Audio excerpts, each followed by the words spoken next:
Good afternoon to sir, parents, achievers and future achievers. என் பேர் Jennifer. நான் IBPS PO Canara பேங்க்ல clear பண்ணியிருக்கேன். 2022ல் MSc complete பண்ணேன். நெக்ஸ்ட்டு எனக்கு வந்து பேங்கிங் பற்றி கெரியர் கைடன்ஸ் கொடுத்தது வந்து என்னோட கசனு. அவங்க வந்து இஎஸ்ஐசியில் ஒர்க் பண்ணுறாங்க. அவங்களையும் நான் இப்போ வந்து நினச்சி பார்த்துக்கிறேன். நெக்ஸ்ட்டு எம்எஸ்சி முடித்ததும் 4 monthsல எனக்கு மேரேஜ் ஆச்சு.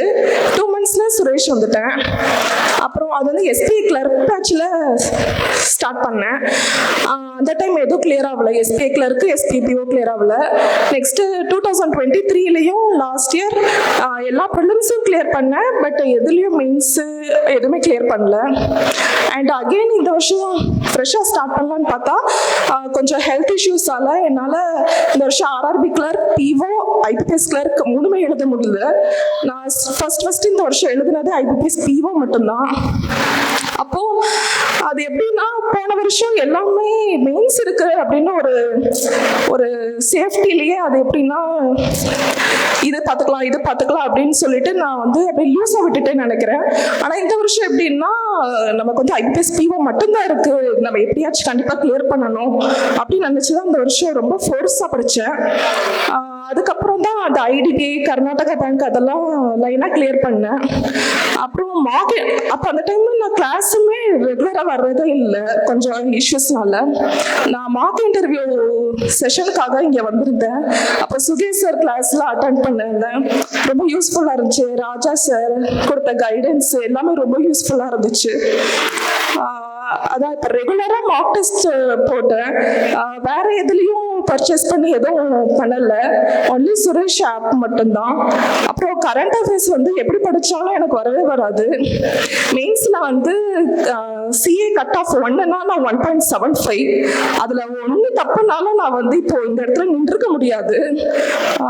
அதான் அது வந்து ஒவ்வொரு கொஷின், ஒவ்வொரு நெகட்டிவ் பாயிண்ட்ஸு எல்லாமே வந்து அதுக்கு வந்து ஆட் ஆகும். ஸோ நம்ம ஒவ்வொரு கொஷினும் பார்த்து தான் செலக்ட் பண்ணுற மாதிரி இருக்குது. ஸோ அவ்வளோதான். எனக்கு வந்து ஃபுல் சப்போர்ட்டாக இருந்தது வந்து என் ஃபேமிலி, அப்புறம் என் ஃப்ரெண்ட்ஸு.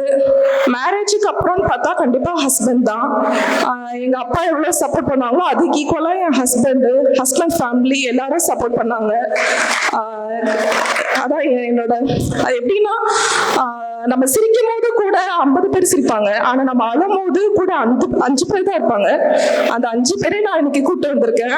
ஸோ அவங்களே ஸ்டேஜுக்கு கூப்பிடுறேன். ஒவ்வொரு வாட்டி நான் சென்னை போகும்போது இன்டர்வியூக்கு நிறைய அலைஞ்சதெல்லாம் என் கூட இருந்து அலைஞ்சது வந்து அப்பா தான். எவ்வளோ உடம்பு வலி இருந்தாலும் கஷ்டப்படாம வந்து எல்லாத்துக்கும் கூட இருந்தது வந்து அப்பா தான் என்னோட பேக் போன் மாதிரி. இங்கே வந்திருக்கிற அனைத்து பெரியவர்களுக்கும், பாசான அனைத்து குழந்தைகளுக்கும் வாழ்த்துக்கள். பேசுறதுக்கு என்னன்னு தெரியல. பட் சுரேஷ் வந்து ஆலமரம் மாதிரி எத்தனையோ பறவைகள் வரலாம் போகலாம்,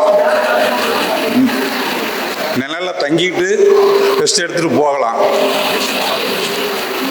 ஆனால் அங்கேருந்து போகிறவங்க என்றைக்குமே இதில் இருந்து போனோங்கிற ஒரு நன்றி உணவோடு இருக்கணும்னு நான் வேண்டிக்கிறேன். இந்த ஆலமரம் இன்னும் செழித்து வளரணும். சுரேஷ் IAS அகாடமி, வெற்றியின் முகவரி.